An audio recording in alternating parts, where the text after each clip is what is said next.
नमस्कार मंडळी, कोकणातल्या वेंगुर्ल्याच्या मिथुन परबांनी 16,000 रुपयाच्या बजेटमध्ये आयोजित केलेल्या मनाली सिरीज भाग 4 मध्ये हार्दिक हार्दिक स्वागत। मनालीमध्ये असणारा बर्फ हिमवर्षाचा आनंद अनुभवत मनालीचा निरोप घेण्याची वेळ आली। शेवटी तो दिवस आलाच। अशा या बर्फ प्रदेशातील बर्फवृष्टी होत असलेल्या मनालीचा निरोप घेण्याची आपण किती ठरवलं की अशा सुंदर जागी निसर्गरम्य जागी आपण कायमस्वरूपी जाण्याचं ठरवलं, परंतु आपण फक्त पाहुणे म्हणून येतो आणि पाहुणे म्हणूनच यावं, कारण इकडे येऊन इकडच्या वस्तीशी इकडच्या निसर्गाशी आपल्याला खेळण्याचा कोणताही अधिकार नाही। आपण पाहुणे म्हणून येतो, मजा करतो, 2 दिवसाची फक्त ती मजा असते आणि तिसऱ्या दिवशी आपण आपल्या मुलकात रवाना होतो। काही क्षणांचा कालावधी राहिलाय मनालीचा निरोप घेण्याची। मनसोक्त हा मनाली, इकडचे पहाड, हिमालय पर्वत अनुभवून घेतो। सकाळचे 8 वाजले आणि फायनली आपला रूम होतोय चेकआउट। आम्हाला बोलले होते की जे काय असेल ते ठेवा, आम्ही करतो नीट अँड क्लीन। म्हटलं नको, आपण ज्या ठिकाणी आलोय आपण मात्र आपली स्वच्छता कायम ठेवावी। गरम गरम नाश्ता तयार। इकडच्या हिमालय मनालीमधील उपमा कसा बनवलाय काय माहिती, पण याला इकडचा उपमा म्हणतात आणि गरमागरम चहा। नाश्ता करू आणि पटकन आपण बनवू कुलू दिशेने। कुलू म्हणजे मनाली गावचा जिल्हा कुलू, आणि पुढे मग मणिकरण अमृतसर दिशेने आपला प्रवासाला सुरुवात होईल ओव्हरनाईट जर्नीसाठी। काय बोलता शबराज भाऊ, कसा वाटला मनालीचा स्टे आणि कालचा बर्फासोबत मजा करून? मस्त वाटलं, सगळ्यात महत्त्वाचं स्नोफॉल बघायला मिळाला। हा, स्नोफॉल म्हणजे आम्ही ज्या अपेक्षेने आलो होतो की बाबा थोड्याफार काही प्रमाणात बर्फवृष्टी होऊन दे, ती आम्हाला बघायला मिळाली।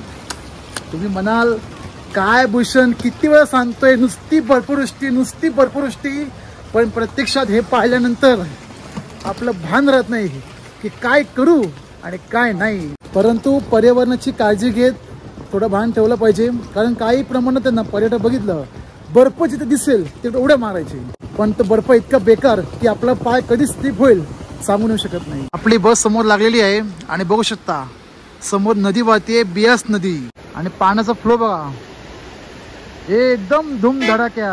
पांढरे पांढरे दगड आलेत, काय काय मोठे दगड आलेत, आणि हे बघा सगळं वाहून गेलंय। ज्यावेळेस या नदीला मोठं पाणी येतं ना, सगळा भाग वाहून जातो आणि काही जणांच्या घरांचे नुकसान देखील होते, पण त्या नुकसानाची भरपाई स्वतः सरकार देतो। आता ही गोष्ट मला इकडच्या स्थानिक लोकांनी सांगितली, खरी खोटी काय माहित नाही, परंतु तुमच्यापैकी कोणाला माहिती असेल तर नक्कीच कमेंट करून सांगा। चला, फायनली आपली बस निघाली मुख्य मनाली गावातून थेट कुल्लू दिशेने, आणि तिथे गेल्यानंतर अजून आपले 2-3 स्पॉट आहेत, जसं की प्रतिवैष्णो देवी टेम्पल, पुढे मग मणिकरण जाण्यासाठी वेगळी बस आहे, कारण मोठी बस जात नाही। जे काय असेल तुम्हाला माहिती दिली जाईल, पण व्हिडिओ मात्र पुढे बराचसा बाकी आहे, शेवटपर्यंत पाहत राहा। स्पर्शवारे हरवले भान सारे, मखमली स्पर्शवारे हरवले भान सारे, अंग अंग मोहरताना रंग गोंधला, श्वास श्वासात अंतरला, धुंद एकांत मंतरला। मनाली गावच्या ग्रेस रिसॉर्ट हॉटेलमधून चेकआउट करत आपला प्रवास सुरू होतो कुल्लू मणिकरण मंदिर, जे हिमालय पर्वताच्या कसोल गावच्या कुशीत बसलेले, जिथे प्रत्यक्षात गरम पाण्याचे झरे वाहतात। पण त्याआधी एक ॲडव्हेंचर ॲक्टिव्हिटी राहिली, रिव्हर राफ्टिंग। ती पूर्ण करून आपण पुढच्या मार्गाला लागू। कुल्लूमध्ये येऊन आपली गाडी थांबली आहे रिव्हर राफ्टिंगसाठी। एकूण आमच्यामधून 25 ते 30 जण करतात रिव्हर राफ्टिंग। मी नाही करणार आहे, म्हटलं पाण्याशी खेळ नको, तसं रिस्की नाही, सेफ्टी आहे, पण आपले शोभराज भाऊ मात्र करणार आहेत रिव्हर राफ्टिंग। चलो मौत का कुआं देख के आओ। रेडी? करा बिंदास करा। रिव्हर राफ्टिंग साठी प्रति व्यक्ती 800 रुपये हा वैयक्तिक खर्च येतो। ज्यांना पाण्याची भीती, दमाचा त्रास, त्यांनी शक्यतो ही ऍक्टिव्हिटी टाळावी, पण ज्यांना सवय आहे बर्फासारख्या पाण्यात पोहण्याची, त्यांनीच मात्र राफ्टिंगचा आनंद घ्यावा। हजूर साहेब टूर कंपनीची बस आपल्याला पूर्ण ट्रिप करवते, चंदीगड, मनाली, पुढे माता कुल्लू या दिशेने अगदी अमृतसरच्या स्टेशनला सोडेपर्यंत। आणि हा प्रवास आपले बस चालक आणि बस वाहक यांच्यासोबत होत आहेत। दोघे पाजी आहेत। पाजी सत श्री अकाल। आपका नाम? अशोक कुमार। दोनों पंजाब से हो क्या?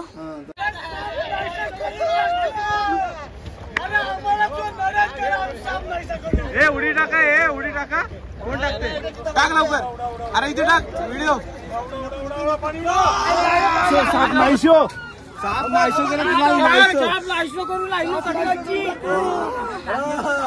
10 ते 11 पर्यंत सकाळी आमच्या ग्रुपमधील 35 लोकांची राफ्टिंग पूर्ण झाली. जेथे राफ्टिंग पूर्ण होते तेथेच कुल्लू मधील श्री महादेव तीर्थ वैष्णोमाता देवीचे मंदिर आहे, ज्याला कुल्लू जिल्ह्याचे प्रतिवैष्णोदेवी मंदिर म्हणून संबोधले जाते. श्री लक्ष्मी रमणा सत्यनारायण स्वामी सत्यनारायण स्वामी जनपातक हरणा जय लक्ष्मी रमणा. वैष्णोदेवी मंदिर हे जम्मू आणि काश्मीरच्या त्रिकुट पर्वतावर कटरा या ठिकाणी आहे. अनेक भाविकांची देवीच्या दर्शनाला ये जा सुरू असते. तुम्ही कुल्लू मनालीला आलात तर आवर्जून या प्रतिवैष्णोदेवी मंदिराला भेट द्या. रतनिराजन घंटा ध्वनी बाजे जय लक्ष्मी रमणा. कुल्लू मनाली अशा हिमालयन भागात खाद्यपदार्थांची जन्नतच आहे. मॅगी, मोमोज, चहा, पॅटीस हे तर तुम्हाला मोठ्या प्रमाणात मिळतात, पण हिमालयन लोकल ऑथेंटिक पदार्थ खायचा असेल सिड्डू नावाचा तर हा पदार्थ नक्की ट्राय करा. किंमत 80 ते 100 रुपये, चवीला एकदम भन्नाट, नाविन्यपूर्ण. यहाँ हिमाचल का कुल्लू मनाली का है सिड्डू. कैसे बनता है वो बनता है रोटी बनानी, रोटी को फोल्ड करना, उसके अंदर वो फिलिंग डालनी. वो फिलिंग होती है अखरोट, मूंगफली, ड्राई फ्रूट, वो उसके अंदर डालना है चटनी, फिर ऐसा करना हो, फिर वो मुक्टू में इसमें स्टीम करना. इतना ही. मावशीकडून सिड्डू कसा बनतो ही कृती ऐकलीच. आता आपला प्रवास होणार थेट 40 किलोमीटरवरील कसोलगावच्या मणिकरण मंदिराकडे.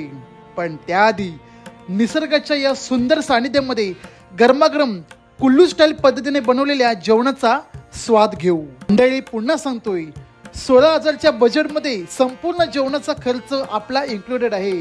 पोटभर का, बिंदासपणे का.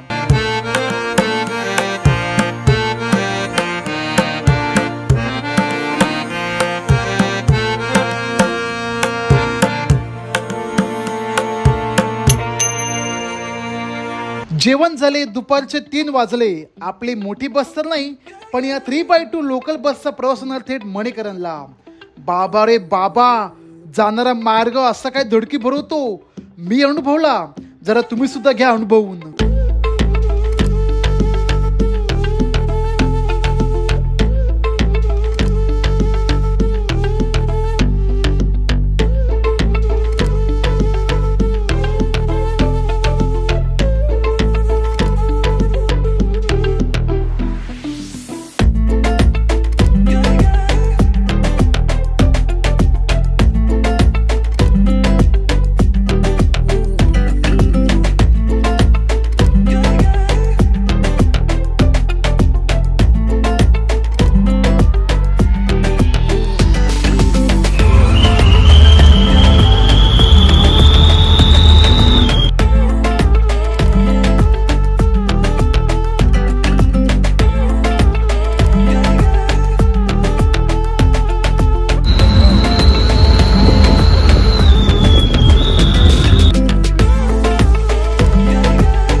मणिकरण हिमाचल प्रदेशातील एक शहर.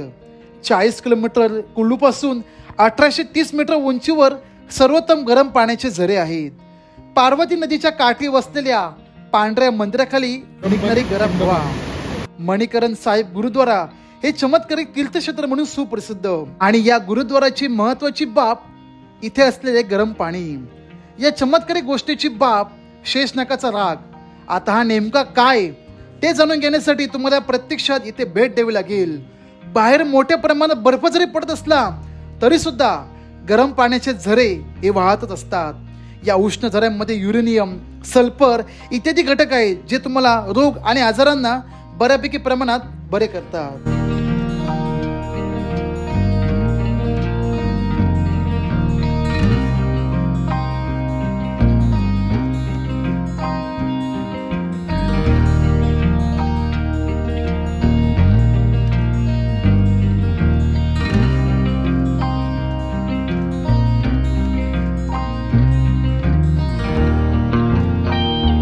जिल्ह्यापासून 32 किलोमीटरचा प्रवास करून पोहोचलो आपण कासलगावी.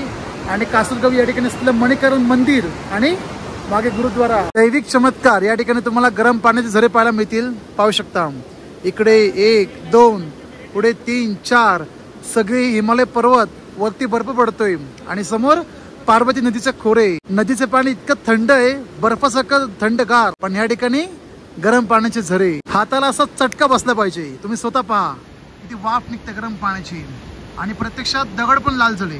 कुठे गेला हा बघा, हा बघा.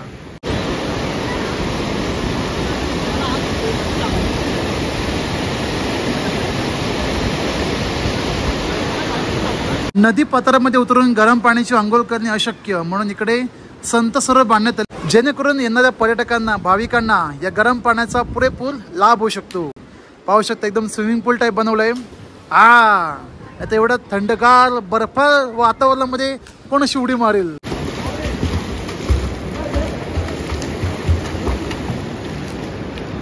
तुमच्यात कोणाला ग्रीन ऍपल घ्यायचंय? मनालीमध्ये फेमस आहे ते. इथे मिळतं. आम्ही थांबवतो फक्त 15 मिनिटासाठी गाडी थांबणार. फक्त 15 मिनिटं डील करून घ्यायचे. ठीक आहे. 150 रुपये किलो असतात, ते जास्त सांगतात. 150 रुपये किलोनी मिळतात. 1 किलो मध्ये 5-6 ऍपल बसतात. ठीक आहे, चला. आमच्या परबांनी सांगितल्याप्रमाणे हिरवे सफरचंद घेण्यासाठी 15 ते 20 मिनिटं गाडी थांबली. म्हणला असे सफरचंद कुठे मिळणार नाही, म्हणून 1 किलो घेऊन ठेवले. आणि किंमत किती? 1 किलो मागे 150 रुपये. कमी करू तर काय अजिबात तयार नाही. म्हटलं हरकत नाही, मुंबई मिळतं, जाताना घेऊन जाऊ, घराकडे आई बाबा खातीत ना. मनालीची ट्रिप जवळपास आता संपली. म्हणजे आमचा प्रवास सुरू झाला मंडी अमृतसर दिशेने. रात्री जेवणासाठी गाडी थांबली आणि मग गप्पा टप्पा गाणी म्हणत अमृतसरसाठी ओव्हरनाईट जर्नी सुरू झाली. तर मंडळी, भेटूया लवकरच अमृतसरच्या 1 दिवसीय प्रवासातील व्हिडिओमध्ये. आणि ह्या व्हिडिओचे मुख्य आकर्षण असेल अमृतसरचे सुवर्ण मंदिर आणि भारत पाकिस्तान वाघा सीमेजवळ होणारी परेड.